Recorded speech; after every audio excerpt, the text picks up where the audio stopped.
Halo, jumpa lagi dengan saya Supri. Baik, dalam kesempatan kali ini saya akan memberikan tutorial kepada kalian tentang belajar Excel. Nah, yang akan saya bahas pada video kali ini yaitu tentang penggunaan rumus if dengan dikombinasikan dengan and dan or, ya. Kemudian saya di sini sudah punya bentuk dan model data seperti ini, ya. Di sini ada data nama karyawan, domisili, bulan 1, bulan 2. Bulan 1, bulan 2 ini adalah pencapaian, ya.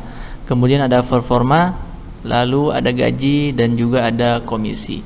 Nah, di sini itu ada tabel yang masih kosong yang nantinya akan kita isi apakah dia menggunakan if dikombinasikan dengan and atau if dikombinasikan dengan or. Nah, dan juga di sini di bawah sini saya punya informasi tambahan. Informasi inilah yang akan dijadikan sebagai petunjuk untuk mengisi kolom yang masih kosong di sini. Kalau kita lihat di sini ada 3 dan di sini juga ada 3 sesuai, ya. Oke. Nah, di informasi pertama itu ada performa baik, ya, jika penjualan di bulan 1 dan 2 selalu di atas 10 juta. Jika tidak, maka performa buruk.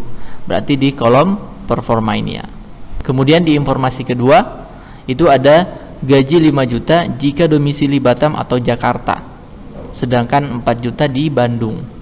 Berarti gajinya 5 juta khusus orang yang tinggal di Batam dan Jakarta, sementara yang tinggal di Bandung itu mendapatkan gaji 4 juta. Lalu yang terakhir, yang ketiga itu ada komisi 10% jika total penjualan di atas 20 juta, jika tidak maka 5%. Di sini, ya, berarti. Oke, langsung saja kita ke kolom yang pertama, yaitu kita isi dulu kolom performa. Kita lihat informasi pertama itu dibilang performa baik jika penjualan di bulan 1 dan bulan 2 selalu di atas 10 juta. Jika tidak, maka performa buruk. Nah, untuk case seperti ini kalian bisa kombinasikan rumus if dengan and, karena dikatakan di sini penjualan di bulan 1 dan bulan 2. Oke, gimana cara penggunaannya? Yang pertama kita tulis dulu sama dengan if, sama dengan if, kemudian ditambahkan and, ya, kayak gini, ya, sama dengan if buka kurung and, kemudian buka kurung lagi, ya. Logika pertama, ya, logika 1, ya, dikatakan di situ logika pertama, ya, jika penjualan bulan 1 khususnya di sel C2 itu di bawah 10 juta. 10 jutanya kita tulis manual seperti ini, ya. Oke. Kemudian koma, ya, lalu penjualan dan juga penjualan di bulan 2 khususnya di sel D2, ya, di bawah 10 juta.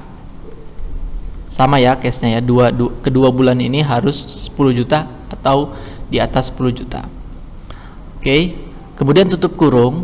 Nah, berarti ini udah selesai, ya, antara permintaan pertama sama permintaan kedua, ya, yang dimana permintaan pertama di bulan 1 itu harus 10 juta, di bulan kedua itu harus 10 juta. Nah, ini bentuk kode atau sintaksnya seperti ini. Kalau sudah, kita koma. Nah, di sini tertulis value is true. Nah, jika seandainya benar, maka pernyataan apa yang akan dikeluarkan? Berarti kalau seandainya ini benar, ya, penjualan D1 C2 sama D2 itu di bawah 10 juta, maka performanya adalah buruk seperti ini, ya. Untuk menuliskan buruk itu berarti untuk menuliskan buruk kalian tambahkan tanda petik di depan sama di belakang seperti ini, ya. Oke, lalu koma. Jika salah berarti dia mendapatkan pencapaian di atas 10 juta atau sama dengan 10 juta. Berarti pernyataan apa yang dikeluarkan jika seandainya dia benar? Berarti baik, karena penjualan dia selalu di angka 10 juta atau di atas 10 juta. Kalau sudah, tutup kurung kemudian di enter. Kita lihat hasilnya sudah keluar. Kita lihat bulan 1, bulan 2 dua-duanya di atas 10 juta, ya. Kalau sudah, kalian tidak perlu tulis satu persatu rumusnya, silakan tinggal ditahan di bagian sini, tarik ke bawah, lalu dilepas. Oke, maka otomatis hasilnya keluar. Kita lihat, ya, yang data nomor 4 itu pencapaian di bulan 1-nya 8 juta, bulan 2 nya 5 juta, berarti performa dia buruk. Sesuai ya, jika di bawah 10 juta buruk, di atas 10 juta baik. Oke. Mudah, gampang banget, silahkan dicoba-coba sambil menonton videonya. Jika kalian ada pertanyaan silahkan cantumkan di kolom komentar. Selanjutnya kita ke kolom gaji ya. Oke, kolom gaji, kita lihat pernyataan yang kedua di bawah sini. Gaji 5 juta jika domisili Batam atau Jakarta, sedangkan 4 juta di Bandung. Nah, berarti dia ada dua kriteria yang harus kita tambahkan. Yang pertama, kriteria pertama, kalau dia tinggal di Batam dan Jakarta 5 juta, kalau dia tinggal di Bandung 4 juta.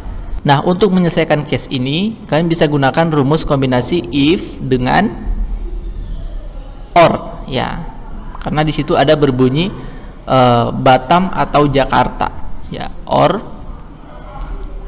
seperti ini ya, if sama dengan if buka kurung, or buka kurung lagi ya. Kemudian jika B2 ini ya, ini sama dengan tanda petik Batam dulu ya, Batam, lalu koma, kemudian sekali lagi jika B2 ini sama dengan tanda petik Jakarta ya, koma. Nah, maka yang kita tampilkan adalah gaji dia 5 juta. Berarti kita tulis angkanya 5 juta ya, 5 jutanya kita tulis manual seperti ini. Kemudian jika tidak, tutup tanda petik dulu, koma, tanda petik lagi, jika tidak 4 juta ya, seperti ini. Nah, kenapa lalu tutup kurung? Tutup kurungnya 2 kali ya. Oke. Nih. Sorry, kayaknya ada kesalahan. Tutup kurungnya di sini ya, di sini. Oke, kemudian sini tutup kurung sekali aja. Nih. Oke. Kita baca dulu rumusnya ya.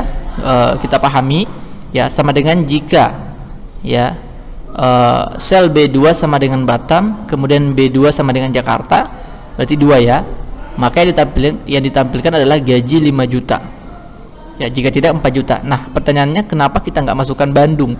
Karena kalau tinggal satu kriterianya setelah yang 2 ini, tidak perlu kita menuliskan lagi seperti ini, cukup kita tuliskan aja hasil apa yang dikeluarkan jika kedua ini tidak terpenuhi, maksudnya gitu ya. Jika kedua yang tidak terpenuhi, maka otomatis dia ke Bandung. Jadi kayak gitu ya. Kalau ada tiga kemungkinan, kita tuliskan 2 kemungkinan, satunya tidak perlu, tinggal masukkan hasilnya saja.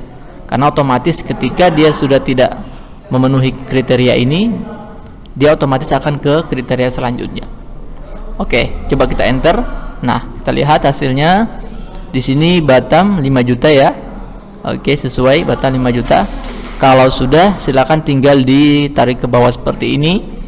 Nah, hasilnya sudah kelihatan. Ini salah, kayaknya ini bukan 5 juta, terlalu lebih nolnya. Kita tarik ke bawah. Oke, nah sudah, gampang banget. Silakan dicoba-coba. Kalau ada pertanyaan silakan cantumkan di kolom komentar. Nah, sekarang kita ke kolom komisi ya. Sebelum kita isi, kita lihat dulu perintah di bawah sini. Kita lihat yang nomor 3, komisi 10% jika total penjualan di atas 20 juta, jika tidak maka 5%. Oke. Nah, di kolom komisi ini agak sedikit berbeda karena di sini dia minta total penjualan. Berarti kita akan kombinasikan if-nya dengan sum. Nah, gimana cara penulisan rumusnya? Kita tulis dulu sama dengan, kemudian kita tulis if ya, buka kurung, lalu sum, buka kurung lagi. Nah, number ini di sini ada tertulis number 1 sama number 2. Maksudnya adalah sel pertama sama sel kedua ya, seperti ini ya, yang mau kita jumlahkan, lalu koma lalu tutup kurung, lalu tulis sama dengan 20 juta. Ya, maksudnya gimana?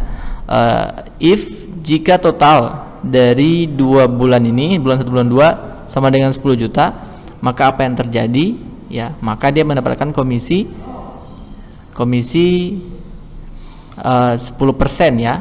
Sum berarti 10% dari kedua ini. Kita lihat, berarti kita jumlahkan lagi. Kita buka lagi sum, jumlahkan, lalu dikali 10%. Seperti ini ya. Oke, kemudian koma. Jika tidak, maka sum lagi, berarti dia dapat komisi dikali 5%. Ya, seperti ini. Seperti ini ya. Lalu tutup kurung. Ya. Nah, sebelum saya enter, saya jelaskan dulu. Maksudnya adalah sama dengan jika total dari jumlah C2 dan C2 dan D2 sama dengan 20 juta, maka komisinya 10%. 10% dari mana? 10% dari jumlah kedua ini ya. Dari jumlah C2 dan D2. Oke, jika tidak maka 5%. Oke. Nah, kalau sudah silakan di enter. Kita lihat ya, sudah sesuai ya. Kita tarik ke bawah. Nah, otomatis semua keluar. Nah, sudah selesai, gampang banget. Silakan dicoba-coba ya. Jika kalian ada pertanyaan, silakan cantumkan di kolom komentar. Mungkin itu saja video kali ini, semoga bermanfaat. Jika kalian terbantu, jangan lupa videonya di-share ke teman-teman kalian yang sedang belajar Excel. Oke, demikian, sampai jumpa di video selanjutnya.